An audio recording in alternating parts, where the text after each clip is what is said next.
By the end of this video, your Mac Studio or your MacBook Pro with 96 to 128 gigs of RAM will be running a 284 billion parameter model fully locally.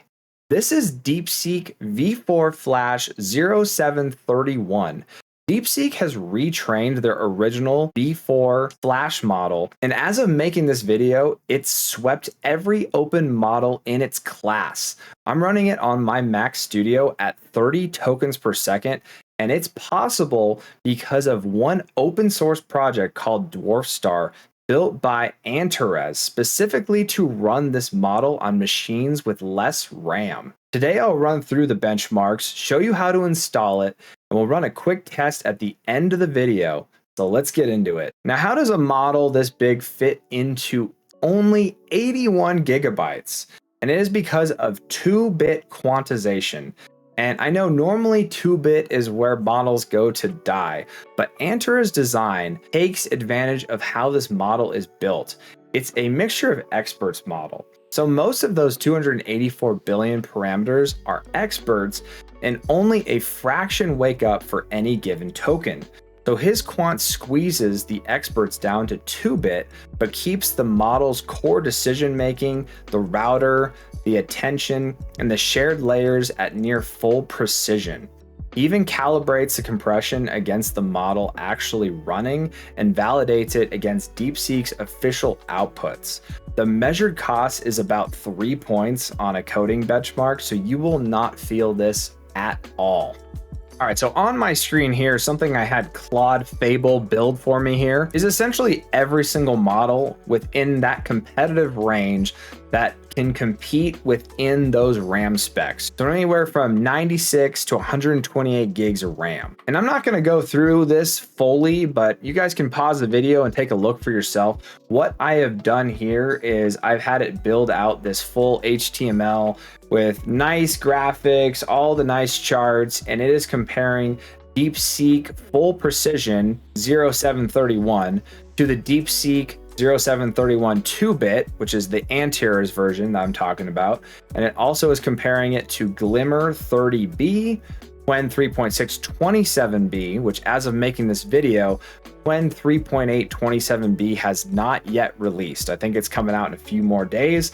So it might be the new king after this is all said and done, but for right now, between all these models, including Gemma 4 31B, DeepSeek 2-bit precision, using that modified version of DeepSeek is the best possible way to run and get the best intelligence possible locally within 96 to 128 gigs of RAM. And if you have 256 gigs of RAM, you can actually run the 4-bit quant from the same exact author. So running through these benchmarks, you can see here that it is just barely trailing from that 2-bit quantization. So in every single benchmark here, you can see it is just kind of barely trailing. Like I said, you're not going to notice the performance difference, like barely at all. And I did include the Meta Glimmer 30B, which is a pretty interesting model. I might do a video on that one later, but for now, we're just focusing on DeepSeek. So if I scroll down here, this is some more data that Claude built out for me. It's a very nice organized chart.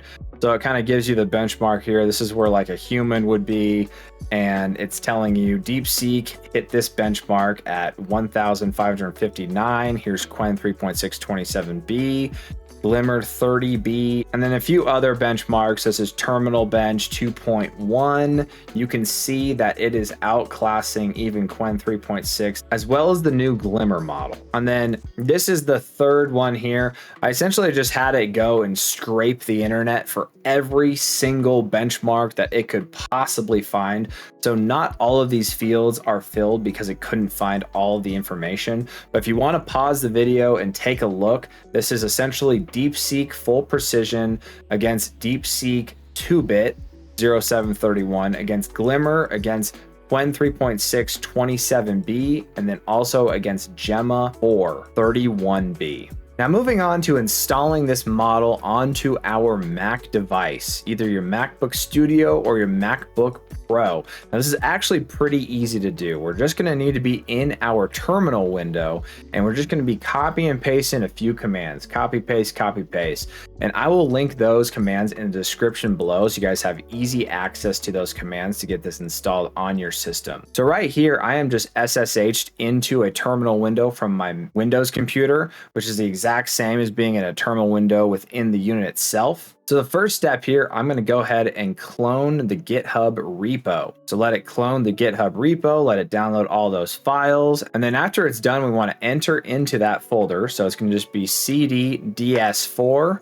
And then next we want to download the model. So in my case, I'm downloading the DS4F Q2. So it's going to go ahead and download the model. And as you can see here, it is 80.7 gigs. So you got to make sure you have enough space on your system in order to download the full model. And as you can see here, it's downloading the DeepSeek V4 0731 model, which is exactly what we want. And then once it's downloaded, you just want to type in make, and it'll go ahead and compile the model. So in my case, it's already built because I'm already running this model on my system. So it says nothing to be done for all because it has already compiled everything it needs to compile. So we can do a quick test just to make sure it's working here.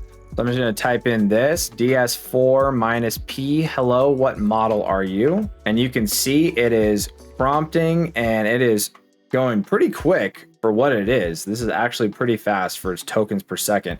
And it told us right here that it generated that in 31.58 tokens per second.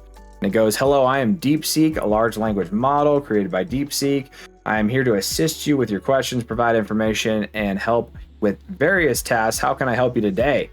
So it's that simple to get this fully installed on your Mac. We're going to run a quick test here. I also had Claude Fable build this for me. This is just a tokens per second test. So I'm just going to go ahead and copy this here and have it run it and have it build this script. And I'm going to run this script real quick here and see what it can generate for us here. So current generation speed is 25.44. And I've also had it build me a script that fully gives me the tokens per second within a 5-minute period based on the context window size. All right, so that speed test is now completed. So as you can see here, the conversation size is on the left, the read speed, and then the write speed. You got your tokens per second here, and then your read tokens per second here, and then your context window. So as the context window gets a little bigger, it slowly starts to slow down just a little bit. But as it slows down, it gets a little less and less every single time.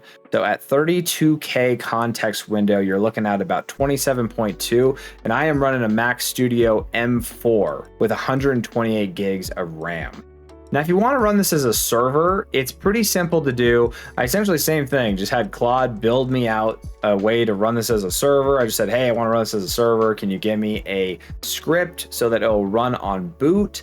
And I will share that in the description and like a Google Docs link so you guys have easy access to it. But let me just pull over my Claude window here. So this is the script that I had it build for me so that it starts on boot. You can change some of these items here. Like for example, right here, this is the context window. I use a 200K context window with my Hermes Agent.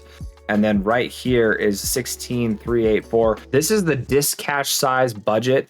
So essentially, if you're running a 96 gig Mac Studio, you probably want to change these values to be 100,000 K context window. And then this one, just cut it in half. I'm going to go ahead and copy this so that we have a script. So this will run on boot, and then copy it into our terminal window here. And then I'm just going to run a quick test to make sure that it's there. Essentially, it is running on localhost 8000 V1, which is the address that we want to tell our Hermes agent to connect to. So I just ran a quick test here and it looks like it passed. Right here, we've got DeepSeek V4 Flash. So now I want to run this on my Hermes agent. Now I'm SSH'd into the machine that is running my Hermes agent here in a new window.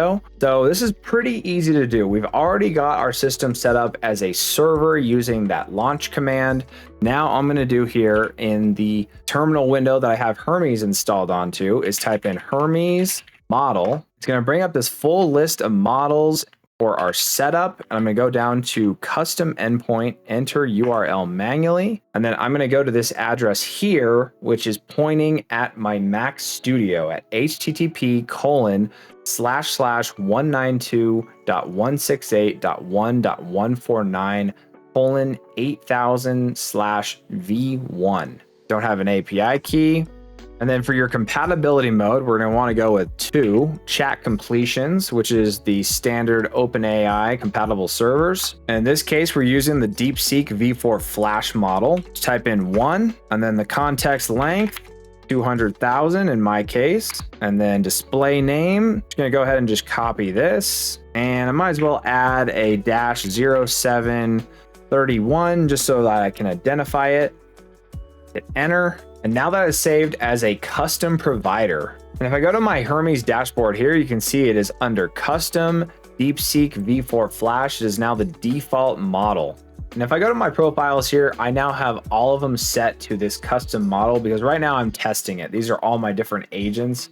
And I'm testing this model out just to see how well it performs. And so far, it has been a great model to use. You want to run fully locally. All right, so here in my Discord server, I have all of my agents set up in Discord in their own server here. This is the main agent. And I just went ahead and tested this. I said, are you there? Yes, I'm here. What model are you running? And it goes, this is DeepSeek V4 Flash, the local backend at the address that I specified with a 200K context window custom provider.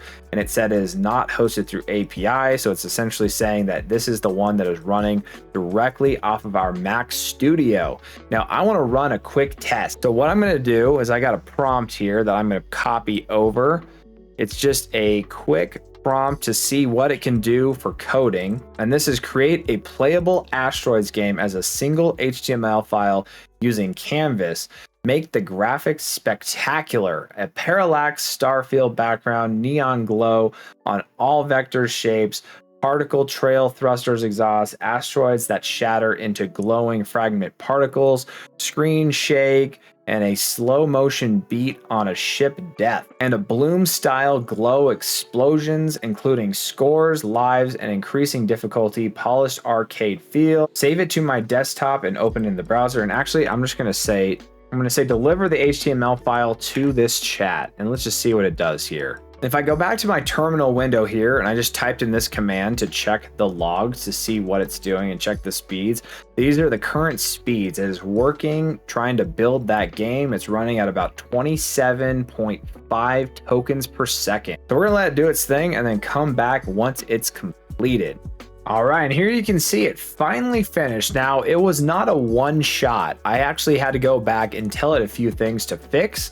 But as you can see here, it went through, it used its browser console and browser vision in order to make sure the game was fully playable and working. And I checked it a few different times and I had to come back and say like, hey, the controls don't work. So it fixed the controls. And then I had a problem with like the lives. I said, now I need the asteroid game. It didn't end. Can you fix that as well? So I went back and did all these fixes and it really didn't take too long. I had a meeting in between. So the time lapse is way longer than it should have been. But overall, it probably took about 30 minutes to fully get this game fully coded and actually playable. And check this out. This is honestly awesome. I even gave it a prompt to tell it to have better graphics, and it's got the thruster animations. And if you press space, it ends up hitting the asteroids with a huge explosion. And then you can see the particles moving out, and you can keep doing that. It's got a scoring system. If I hit one of the asteroids, you can see here that one of my lives went away. That's something I had it fix earlier. So yeah, this is like a fully playable asteroids game, and I think it looks amazing. And for a local model, I am very, very impressed with this generation.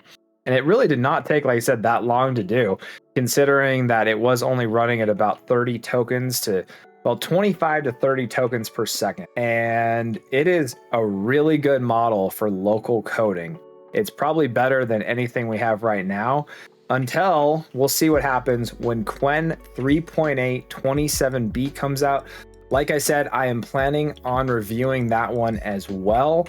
So stay tuned for that video. If you found this helpful, give the video a like, Subscribe to the channel if you're interested in running local AI as well as all things AI.